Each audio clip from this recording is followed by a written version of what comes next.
Today I'm going to show you how the alphabet has evolved over the last 4,000 years, from its earliest forms to the modern Latin script, which is the alphabet that is used today to write English and many other languages. I'll be using my recently updated Evolution of the Alphabet chart, which is available as a poster from my website usefulcharts.com. I'll be starting by giving you a general overview of the various stages that the alphabet has gone through, and then I'll be taking a look at several of the individual letters, one by one.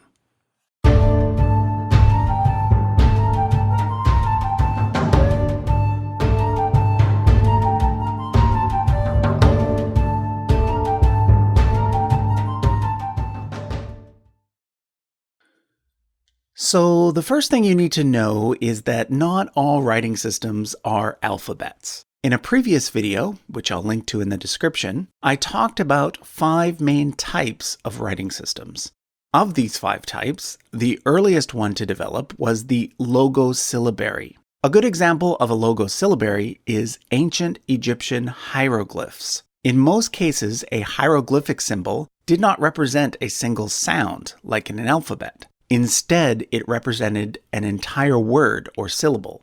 But at some point, approximately 4,000 years ago, someone in Egypt had the idea to use hieroglyphs in a new way. They devised a system by which there was just one symbol for every one phonetic sound. By doing so, they were able to reduce the total number of symbols needed for writing from several hundred to just 20 or 30.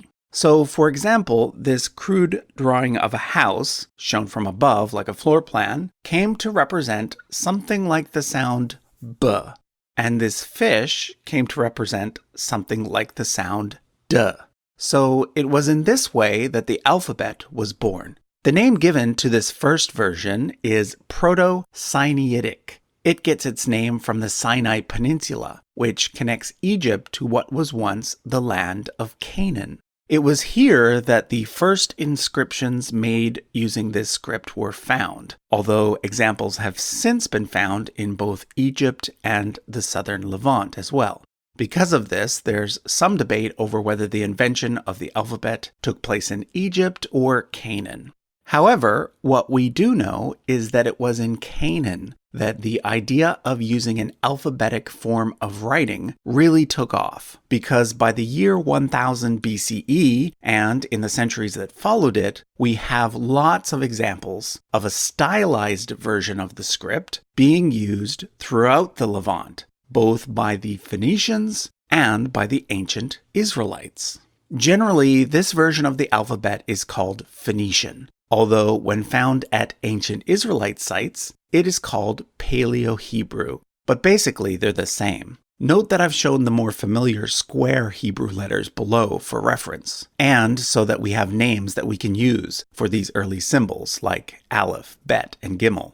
It's interesting to note that the earliest portions of the Hebrew Bible would have been written in this ancient script, not in the square letters used by Jews today. Those developed several hundred years later. But on this chart, we are concerned with the evolution of the Latin script. So instead of tracing the development of these early letters into later Middle Eastern scripts, like Hebrew and Arabic, we are now going to turn our attention to the Greeks. I've labeled this third line Archaic Greek in order to distinguish it from the more familiar classical Greek letters, which are still used today. However, I've shown the modern ones below for reference, so that once again, we have names that we can use for each letter. I also want to point out that there was never a single archaic Greek alphabet. There were actually many different versions with slight variations that were used throughout the Greek-speaking world. So what you see here is a bit of a combined representation.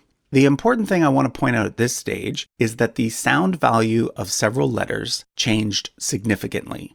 Prior to the Greeks, the alphabet was strictly a consonant alphabet, also known as an abjad. This means there were no symbols that stood for vowels. But the Greeks changed this. There were several Phoenician letters that they did not have a use for, such as the aleph and hey. So they instead repurposed those symbols to stand in for vowel sounds. So aleph became alpha, which is an A sound, and he became epsilon, which is an E sound. But the shapes of these letters basically stayed the same. So keep in mind that this entire chart is focused on the evolution of the letter shapes, even though those letters were often pronounced differently at different times and places. I'll also point out that it is from the first two letters of the Greek alphabet, alpha and beta, that we get the word alphabet. Okay, so the next stage is Old Italic. Again, there was no single Old Italic alphabet. Instead, there were many different versions, of which the most important was perhaps the Etruscan alphabet. But what I've shown here is kind of an amalgam of different Old Italic scripts. The most important thing to point out at the Old Italic stage is that several letters were dropped. This is because there were some sounds that Greek speakers made that Latin speakers did not. So, for example, the Greek letter theta was not needed for ancient Latin. So the ancient Latins simply dropped it from the alphabet. I'll talk about some other changes in a bit, but for now, take note that the actual letter shapes didn't really change much between these two stages. And many of the shapes are actually quite recognizable, even in these archaic forms. It was during the period of the Roman Empire that the Latin alphabet reached the form that we know today. Although at this point, only the capital letters existed. It's important to note that the ancient Romans did not distinguish between an uppercase and a lowercase. It's also important to note that they did not have 26 letters like we do today. They had only 23. Missing were J, U, and W. So during the lifetime of Julius Caesar, his name would have been written like this. I'll say more about J and U in a moment, but the biggest question that most people have at this point on the chart is, why did some of the letters flip? Well, originally many of the letters like B or K could be written either way. This was because originally the Greeks and Romans wrote both left to right as well as right to left. And the direction of certain letters depended on the direction of the writing. But eventually, writing left to right became standard. Perhaps because most people are right-handed and therefore less smudging takes place when you write left to right. Of course, when it comes to alphabets like Hebrew and Arabic, they are written in the opposite direction, right to left. Now, at the same time that the familiar Roman square capitals were being carved into stone, everyday writing, among those who were literate, was actually taking place in a slightly different script, known as cursive. The word cursive coming from the Latin root for running, or doing something quickly. So originally, Roman cursive looked something like this, sort of a sloppy version of the capitals. But eventually it evolved into what became known as New Cursive. So by the time that the Western Roman Empire fell, the emperors would have been writing out their various decrees using letters like these ones. You can see that many of them look quite similar to the lowercase letters that we use today.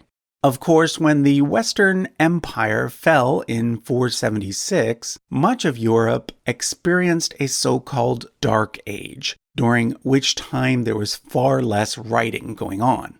However, one of the places where a lot of writing did continue was in the Christian monasteries over in Ireland. There, a script developed known as Insular, which also ended up being adopted by the Anglo-Saxons over on the island of Great Britain. Therefore, this style of writing is also sometimes called Old English. A little while later, over on the continent, a slightly different style of lettering developed called Carolingian. This version of the alphabet emerged during the reign of Charlemagne, and by the year 1000, it had become standard throughout most of Europe. But remember, the printing press hadn't yet been invented, so all books were written by hand, which obviously took a long time. So as literacy grew and the demand for books increased, scribes eventually developed a script which they could write more quickly. This style was known as blackletter or Gothic, and it was the dominant style up until the time that Gutenberg developed his famous printing press in the 1400s.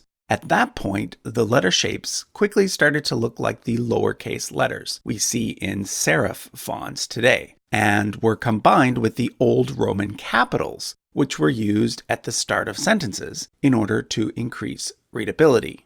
So now that we've done that overview, let's go back and talk about some of the individual letters. In English, the first three letters of the alphabet are A, B, C. But in the Hebrew and Greek alphabets, which are older, the first three letters are the equivalent of A, B, G. The third letter, in both cases, being a G sound. What happened is this. Sometime during the period of the Roman Republic, the third letter of the alphabet started playing double duty and was used for both a G sound and a K sound. This led the Romans to make a major change to the alphabet. They kept the third letter where it was, but dedicated it to the K sound. And they created a new letter, which looked very similar, and placed it as the seventh letter. This new letter, which was basically just a C with an extra little line, became G and was dedicated to the G sound. But there was a problem. By this point, the order of the alphabet had become standard, and each letter was associated with a number. So when the Romans placed the letter G in the number 7 spot, they had to move the letter that had previously been at the number 7 spot. That letter was the letter Z, also known as Z. The Romans didn't use that letter very much, so they simply moved it all the way to the end, which is why the alphabet today ends with the letter Z. One of the most important letters in the alphabet in terms of its evolution is the 6th letter, which today is our letter F. That's because there are 5 letters in our alphabet today that all trace their origin to this one letter. Originally, it was depicted as a walking stick or staff and was probably pronounced something like W. In Hebrew, it is known as Vav. But when the Greeks adopted the alphabet from the Phoenicians, they split this one letter into two. They called the original letter digamma because for them it looked similar to gamma, but had an extra line. Hence, it was a double gamma, or digamma. It was eventually dropped from the Greek alphabet, but it stayed on in the Latin alphabet and became our letter F. But the Greeks also added a slightly different version of the digamma to the end of their alphabet and called it upsilon. Remember that the Greeks added vowels to the alphabet, and this letter was one of their vowels, something close to what we call the vowel U. However, in the Latin version of the alphabet, this letter was split into V and Y, and the letter V ended up playing several roles at once. Sometimes it was a vowel, like in Julius, but sometimes it was a consonant, like in the word valens, which means strong, although the Romans would have pronounced it closer to wallens. Eventually, the letter came to look like our U, but it continued to do the work of both U and V, as well as sometimes W, all the way up until the invention of the printing press. At that point, it was split into U and V, and then eventually a W was added as well, which strangely actually often looks more like a double V.